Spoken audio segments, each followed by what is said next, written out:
Bismillahirrahmanirrahim. Assalamualaikum warahmatullahi wabarakatuh. Alhamdulillah, alhamdulillahilladzi arsala rasulahu bil huda wa dinil haqq liyudhhirahu 'alad dini kullih wa kafa billahi shahida. أشهد أن لا إله إلا الله وحده لا شريك له وأشهد أن محمدا عبده ورسوله اللهم صل على خاتم الأنبياء والمرسلين وعلى آله وصحبه أجمعين أما بعد. Pertama-tama, marilah kita memanjatkan puja dan puji syukur kehadirat Allah Subhanahu wa Ta'ala, karena Allah telah memberikan bagi kita begitu banyak nikmat, yaitu nikmat kesempatan dan yang lebih lagi nikmat iman.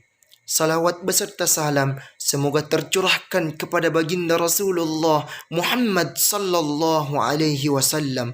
Allahumma shalli wa sallim alaihi. Baiklah, pada kesempatan kali ini saya akan membawakan sebuah dakwah singkat yang berjudul Generasi Muda sebagai Cermin Masa Depan Agama dan Bangsa. Sebagaimana dalam surah Al-Anfal, Allah Subhanahu wa Ta'ala berfirman, A'udzu billahi minasyaitonir rajim. Bismillahirrahmanirrahim.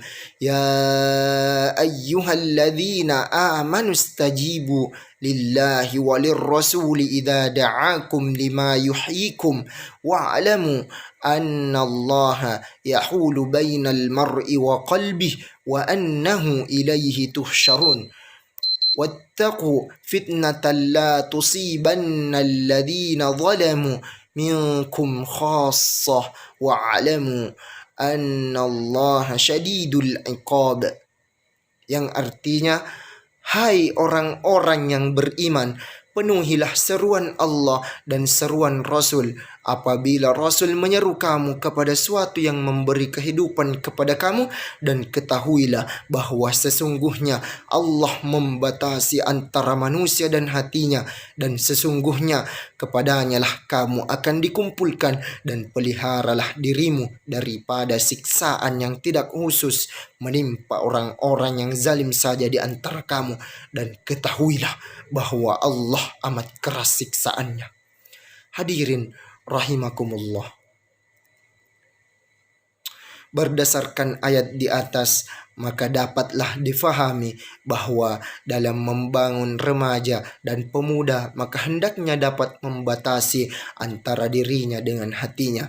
Hadirin, penjelasan di atas menunjukkan bahwa seorang yang beriman bisa saja terjerumus ke dalam api neraka jika tidak dapat mengontrol hatinya dari kemaksiatan. Akan tetapi perlu difahami bersama bahwa arahan berpikir ayat di atas bukan saja menjurus kepada eksklusivisme Islam sehingga seringkali menafikan civil society yang sesungguhnya harus terus dibangun. Lebih detail di dalam ayat selanjutnya, Prof. Dr. Muhammad Quraish Shihab dalam tafsir Al-Misbah menyebutkan bahwa sendi-sendi bangunan masyarakat akan melemah jika kontrol sosial melemah.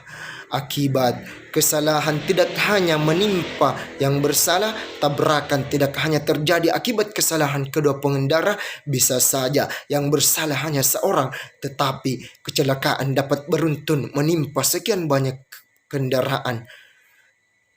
Tuntunan Rasulnya telah disyariatkan sedemikian rupa oleh Allah yang mengetahui kemaslahatan, kebutuhan sekaligus kecenderungan mereka. Apabila ada yang melanggarnya, maka akan timbul kekacauan karena yang melanggar telah melakukan sesuatu yang merugikan pihak lain. Pada saat itu akan muncul kekacauan dan akan lahir instabilitas yang mengakibatkan semua anggota masyarakat yang taat maupun yang durhaka ditimpa krisis. Karena itu ayat ini berpesan, buatlah perisai antara diri Anda dengan ujian dan bencana, dengan jalan memelihara hubungan harmonis dengannya. Laksanakanlah tuntunannya dengan anjuran dengan anjurkan pula orang lain berbuat kebaikan dan menjauhi kemungkaran, karena jika tidak kita semua akan ditimpa bencana. Dalam konteks ini Rasulullah Sallallahu Alaihi Wasallam memperingatkan, jika ada masyarakat yang melakukan kedurhakaan sedang ada anggotanya yang mampu menegur atau menghalangi mereka, tapi dia tidak melakukannya, maka Allah Subhanahu wa taala akan menjatuhkan bencana yang menyeluruh kepada mereka. Hadirin rahimakumullah, dalam menemukan remaja dan pemuda yang sejati di tengah-tengah hiruk pikuk kemaksiatan yang dapat menjerumuskan kita ke lembah kenistaan, maka kita harus menemukan metode yang efektif dalam mengarunginya. Oleh karena itu, langkah apakah yang harus kita lakukan dalam rangka membangun generasi bangsa yang berpribadian muslim sejati, dan siapakah yang berperan di dalamnya? Para orang tua, guru, dan pendidik hendaknya memberikan bekal ilmu dan akhlak yang cukup bagi anak-anak, remaja, dan pemuda, karena dengan ilmu dan akhlak yang dimiliki, mereka akan menjadi generasi yang al-qawi, yang kuat, bukan generasi yang al-dhaif atau generasi yang lemah. Para remaja dan pemuda selaku generasi penerus bangsa agar memiliki itikat yang baik untuk dididik dan dibina, karena hal tersebut merupakan cikal bakal keberhasilan untuk mewujudkan terbentuknya remaja dan pemuda yang sejati. Karena apalah arti guru tanpa adanya murid, dan apalah yang dapat dikerjakan seorang murid tanpa adanya instruksi dan bimbingan dari seorang guru. Oleh karena itu, saling take and give akan membuahkan hasil yang berarti.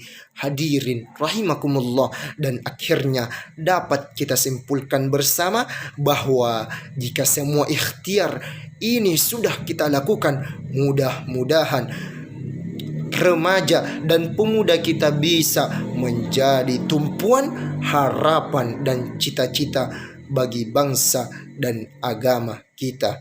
Amin ya rabbal alamin. Demikian yang dapat kami sampaikan. Mudah-mudahan ada manfaatnya. Kurang lebihnya mohon dimaafkan. Akhirul kalam minallahil musta'an wa alaihi tiklan. Thumma assalamu alaikum warahmatullahi wabarakatuh.